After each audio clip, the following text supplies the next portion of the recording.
อเมริกาก็บ่มีพี่น้องแต่ธนาคารไทยในลาวมีต่อไปอาจจะมีธนาคารลาวในไทยมีได้ถ้าเป็นจังซั่นแต่ว่าตอนนี้มีธนาคารไทยในลาวธนาคารไทยในเขมรเขาก็ฟอกเงินผ่านธนาคารนั่นแหละ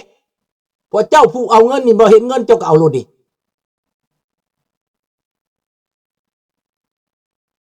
มันทำเป็นกระบวนการใช่ครับลุงกำลังเล่านี่แหละเขาฟอกจากโจรฟอกตัวเป็นคนดีจากฆาตกรแปลงร่างมาเป็นมหาเศรษฐีตอนนี้เขาก็ว่าเขาเป็นมหาเศรษฐีแหมรวยจังเลย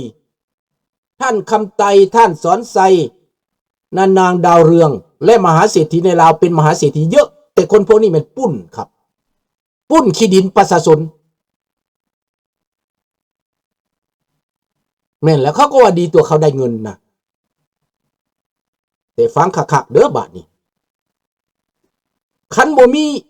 สแกมเมอร์คันบ่มีการฆ่ามนุษย์ที่โผล่ขึ้นในเขมรนั่นลาวนี่สิบ่เดือดร้อนดอก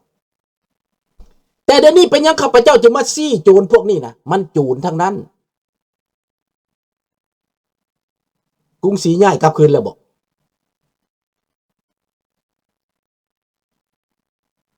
นั่นแหละมีเบิดธรรมดาธนาคารน่ะมันบ่มีมันมีแต่ธนาคารลาวธรรมดามันลาวต้องตรวจสอบเองแล้วถ้าคนอื่นมาตั้งธนาคารจะไปตรวจสอบเขาจังไดเขาจะให้เจ้าตรวจสอบบ่เงินเขาได้เงินปุ๊บตอนแรงมากับคนใส่รถขามทำของไปเลยเงินค่ายาเสพติดเงินเถื่อนเงินเงินมืดเงินสแกมเมอร์เงินอีสังก็อยู่ในหันเบิดแหละเงินฆ่ามนุษย์ก็อยู่ในหันเบิดแหละขนไปผ่านธนาคารไทยก็แปลว่ากลายเป็นเงินที่เข้าธนาคารไทยปุ๊บกลายเป็นเงินดีเลยนี่และพวกนั้นก็กลายเป็นมหาเศรษฐีเลยกลายเป็นมหาเศรษฐีคนใหม่ข้ามคืนลาวแดงกลายเป็นมหาเศรษฐีเยอะมีคนเป็นมหาเศรษฐีเยอะในเมืองลาวเขาจึงท้าทายพวกเฮานี่เขาจึงด่าเขาจังว่าเขาจังป้อยพวกเฮานี่สบายดีวอนว่าคนบ่มีชาติคนบ่มีแผ่นดินเขาจึงยิ่งใหญ่ในอเมริกาเขาจะมาร้องเพลงด่าลุงเขาจะมาเฮ็ดทุกสิ่งทุกอย่างในอเมริกาใจเย็นๆเอาไว้พี่น้องให้มันเฮ็ดให้มันกระทำไปมันจะมีหลักฐานพี่น้องฮอดเวลาจังค่อยลิ้นงานพี่น้องเอ้ยใจเย็นๆพี่น้องอย่าเฝ้าเครียดพี่น้องอย่าเฝ้าเศร้าพี่น้องอย่าเฝ้าเสียใจให้มันเฮ็ดไปโลดพวกที่มันเฮ็ดนี่นะพวกม้า4-5ตัวนี่นะให้มันเฮ็ดไปโลดให้มันย่ามใจไปโลดพี่น้องแต่ว่ารอวันตาย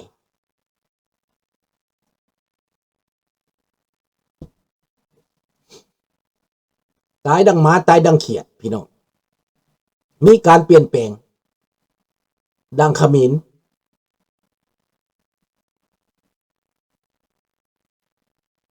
ดังนั้นพี่น้องเรื่องเหล่านี้นะ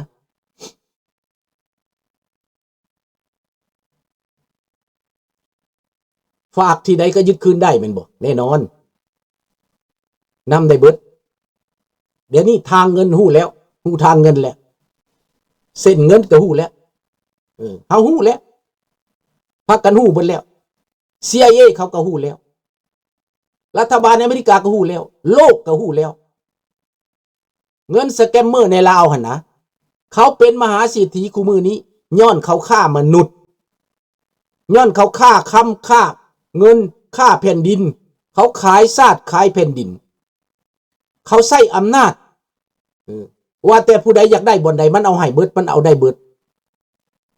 บ่แตกต่างหยังกับเขมรลาวปัจจุบันนี้ลาวแดงเขมรแดงเขมรหุ้นเส้นคือกันนะแต่ว่าดีใจปรากฏว่าสำเร็งสีเริ่มขยับแล้วเริ่มขยับลาวนี่มันเสียดเดียวไหน1มันกาอาศัยในทุนจีนคนเงินไปจีนแต่ปรากฏว่าสีจิ้นผิงส่งแมว7 ตัวมาเขมรแมว7 สีมาเขมรส่งแมว7 สีมาลาวส่งแมว7 สีมาไทยส่งแมว7 สีไปพม่า แมวเท่านั้นแต่ก่อนจะเคยกินแต่ปลาย่างแมวเหล่านั้นแมวเจ็ดสีกินแต่ปลาย่างต่อแมวได้กินซีนต่อมาแมวได้กินละวายต่อมาแมวได้กินผู้สาวโกคาอ่อนแมวเหล่านั้นกลายเป็นคนมีเงินมีบารมี 14K มันบอกแมวเหล่านั้นนะสีจิ้นผิงส่งเสริมเองสร้างโจรเองให้เงินเองเอาเงินออกจากธนาคารมหาศาลขนมาใส่รถไฟมาขนเป็นรถเป็นยนต์มาเงินหยวนtransfer มาเงินดอลลาร์ให้ไปฆ่าไปแลกไปซื้อไปยึดอาเซียนมาอยู่ใต้องค์มือของบักสีจิ้นผิง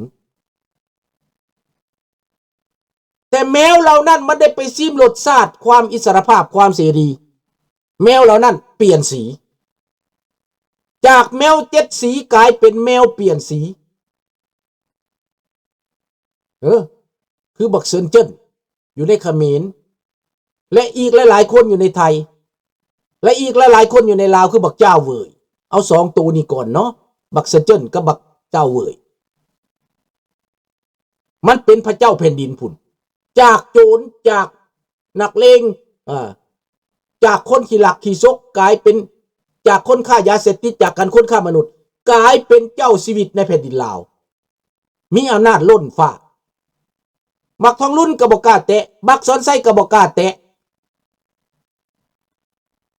ซีจิ้นผิงก็บ่ได้สั่งจับบักนี่นะบักเซินเจิ้นก็บ่ได้สั่งจับเพราะยังเป็นลูกน้องมันอยู่เงินยังไปฮอดไปถึงเขาอยู่นี่มันหาเงินได้แต่ว่ามันฟอกตัวอยู่แล้วเป็นมหาเศรษฐีเป็นคนดีเป็นเจ้าชีวิต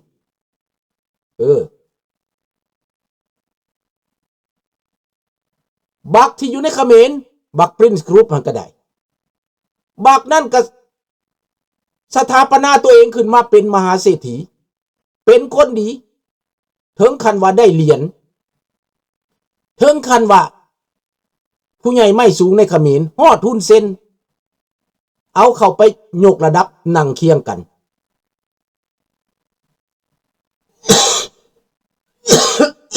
นี่แล้ววาดภาพบังดูพี่น้องลาวเฮากะจิแตกต่างอย่างกับเขมรนักกว่าเขมรเดี๋ยวนี้โจรจากพม่ากลับมาลาวโจรจากเขมรกลับมาลาวโจรจากไทยกลับไปลาว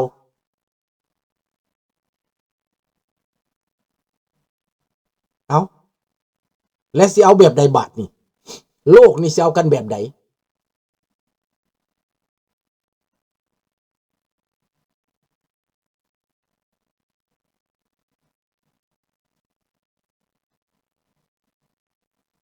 มันขายเบิดทุกอย่างนั่นแหละขายเฮโรอีนขายยาบ้ายาเสพติดต่อขยายเครือข่ายไปในจีนมันเอาคืนได้ป่ะนี่พวกนี้นะมันเป็นไม้เป็นมือแล้วมันบ่ยอมส่งสวยให้อันนั้นน่ะสีจิ้นผิงได้บาดนี้มันเอาทั้งต้นทั้งดอกไปได้บาดนี้นะมันสวยสีจิ้นผิงพอแล้วมันว่าค่อยบ่กลับแล้วค่อยสิอยู่เขมรค่อยสิอยู่ลาวค่อยสิอยู่ต่างประเทศค่อยสิหนีไปตั้งต่างประเทศมันไปซื้อเงินในธนาคารโลกผู้ใดไปซื้อเงินในตลาดหุ้นผู้ใดบาทนี่มันไปครอบงำในยุโรปในอเมริกาในอังกฤษได้บาทนี่ซื้อเรือยอทไว้ซื้อบ้านหรูไว้ในอังกฤษซื้อไว้ในอเมริกาซื้อไว้ในสิงคโปร์ได้บาทนี่เงินที่มันฆ่ามนุษย์ในลาวในเขมรนั่นน่ะมันฟอกเงินผ่านจากบ่อนคือกันอีกสร้างบ่อนขึ้นมาทุกแห่งทุกทีอยู่ในทะแขกก็สร้างคาสิโนขึ้นมาสร้างอยู่ในลาวขึ้นมาบักจุมรีตายก็ย้อนสิสร้างบ่อนขึ้นมาแหละบักจุมรีตายพอดีเวรกรรมมันมีบักจุมรีนั่นครอบครัวมันตายดับก็ย้อนมันสร้างคาสิโนนั่นแหละ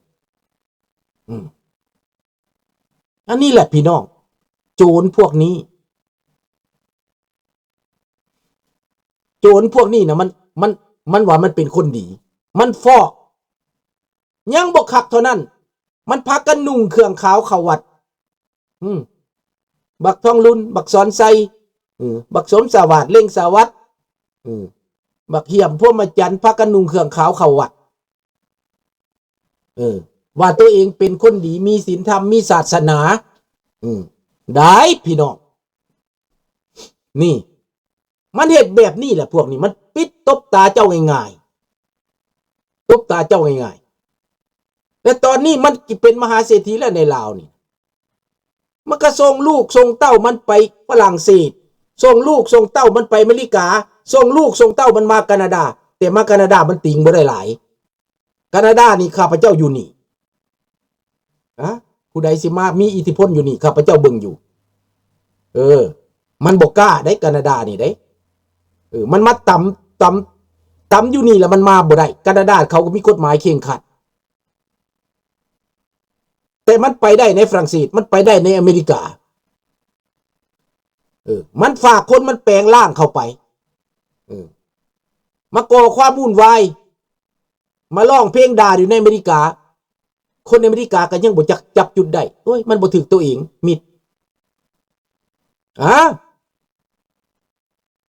มันมาด่าเจ้าทุกมื้ออยู่ในอเมริกาแต่คนลาวนี่กาบ่ฮู้เฮ็ดข้าพเจ้าก็ยังงึดได้มีทนายความมีตำรวจมีทหารในอเมริกาแต่ว่าบ่ฮู้เฮ็ดเวียกถ้าเจ้าไปฟื้นสิทธิ์เจ้าน้อยเดียวนะว่าพวกนี่มานะมันเป็นคอมมิวนิสต์มันติดทุ่งกาเดือนออกเคลื่อนไหวทำลายสังคมเสียดสีสังคมและก็ใส่ให้ป้ายสีสังคมในต่างประเทศบ่ให้สงบใส่สิทธิ์ของความเป็นคนอเมริกานี่ก็เหลือกินแล้วพี่น้อง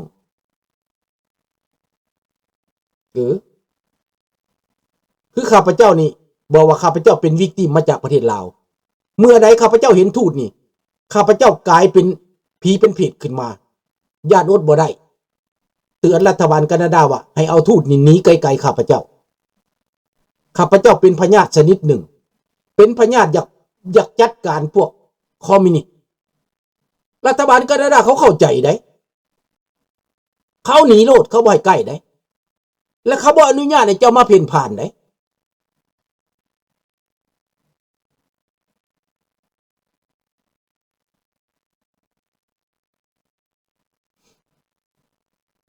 ประเทศคอมมิวนิสต์มันยึดไม่ได้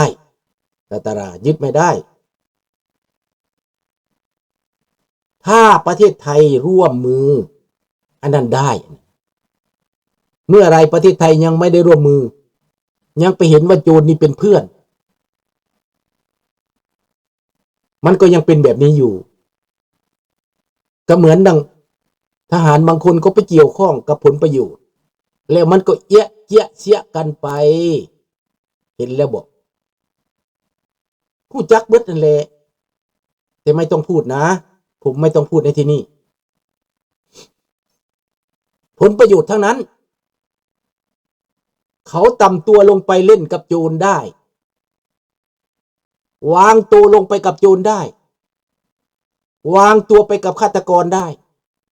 ว่ามันดีหรือมันร้ายไม่รู้ถ้าคนดีไปนั่งกินเหล้ากับ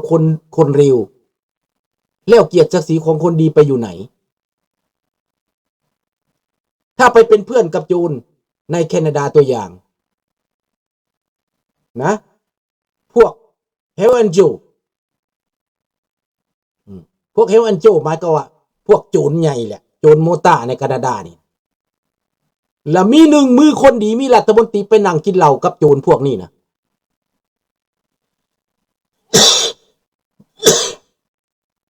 เขาจะจับโจรหรือเขาจะจับรัฐมนตรี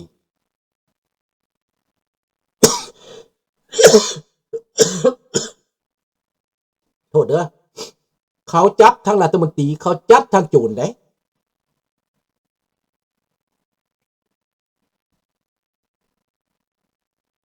เขาบอกรัฐมนตรีมีเบื้องมืด